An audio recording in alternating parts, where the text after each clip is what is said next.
কখনো ভেবেছ আমরা যে জগতে আছি সেটাই কি একমাত্র বাস্তবতা, নাকি এই জগতের বাইরে আরও অনেকগুলো বাস্তবতা আছে? আধুনিক বিজ্ঞান যাকে বলে প্যারালাল ডাইমেনশন বা সমান্তরাল জগৎ, কিন্তু আশ্চর্যের বিষয় হাজার হাজার বছর আগে আমাদের ঋষিমুনিরা এই ধারণার কথা লিখে গেছেন শাস্ত্রে। আজ আমরা ঘুরে দেখব বেদ, পুরাণ আর উপনিষদে এমন কি আছে যা শুনে মনে হয় আমাদের পূর্বপুরুষরা বহু আগেই বহুবিশ্ব বা মাল্টিভার্সের কল্পনা করেছিলেন। আজকের কোয়ান্টাম ফিজিক্স বলে একের বেশি জগৎ থাকতে পারে, কিন্তু উপনিষদে এই ভাবনা আমরা আগে থেকেই পাই। সেখানে বলা হয়েছে এই দৃশ্যমান পৃথিবী শেষ নয়, আরও অনেক স্তরের জগৎ আছে। এই স্তরগুলোকে বলা হয় লোক। পুরাণে উল্লেখ আছে 14টি লোক বা স্তর আছে, 7টি উপরের আর 7টি নিচের।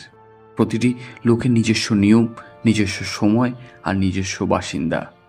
শুনলে কি মনে হয় না এটা যেন সমান্তরাল জগতের বর্ণনা? হিন্দু দর্শনের একটা অসাধারণ ধারণা হলো কাল্প, যেখানে সৃষ্টি, স্থিতি আর প্রলয় ঘুরে ফিরে বারবার ঘটে। মানে মহাবিশ্ব একবার সৃষ্টি হয়, টিকে থাকে, তারপর আবার ধ্বংস হয়, আবার নতুন মহাবিশ্ব জন্ম নেয়।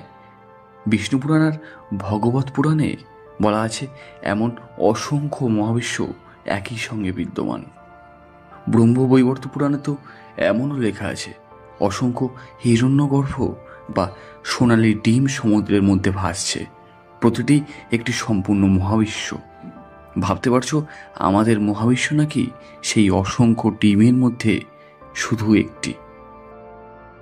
বিজ্ঞান আজ বলে সময় আপেক্ষিক, আলাদা পরিস্থিতিতে সময়ের গতি আলাদা। পুরাণেও এর নিদর্শন আছে। মহাভারতের একটি কাহিনীতে শোনা যায় রাজা কাকুন্মিয়ে তার কন্যাকে ব্রহ্মলোক দর্শনে নিয়ে গেছিলেন।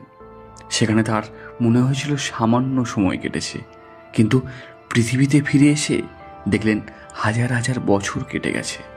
মানে আলাদা জগতে সময় ভিন্নভাবে চলে। ঠিক যেমন বিজ্ঞানীরা আজ টাইম ডাইলেশনের কথা বলেন। উপনিষদে আরও একটি ধারণা আছে অসীম সত্য, যেখানে বলা হয়েছে অসংখ্য জগৎ, অসংখ্য বাস্তবতা থাকলেও মূল উৎস একটি। যেমন অসংখ্য ঢেউ উঠছে কিন্তু সাগর একটাই। এই দার্শনিক ভাবনা আজকের প্যারালাল ইউনিভার্সের থিওরির সঙ্গে মিল খুঁজে পাওয়া যায়।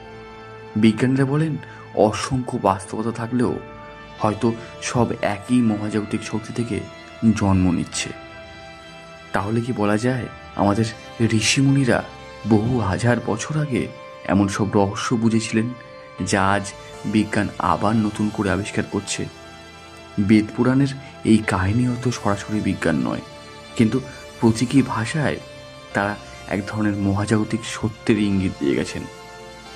আমরা যে বাস্তবতায় বেঁচে আছি সেটা হয়তো শুধু এক ফোঁটা, এর বাইরেও থাকতে পারে অসংখ্য সমান্তরাল জগৎ, অসংখ্য বাস্তবতা। বন্ধুরা, আজকের আলোচনা যদি ভালো লেগে থাকে লাইক, কমেন্ট আর শেয়ার করতে ভুলো না।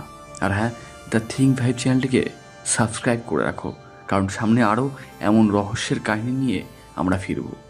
দেখা হচ্ছে পরের ভিডিওতে। ধন্যবাদ।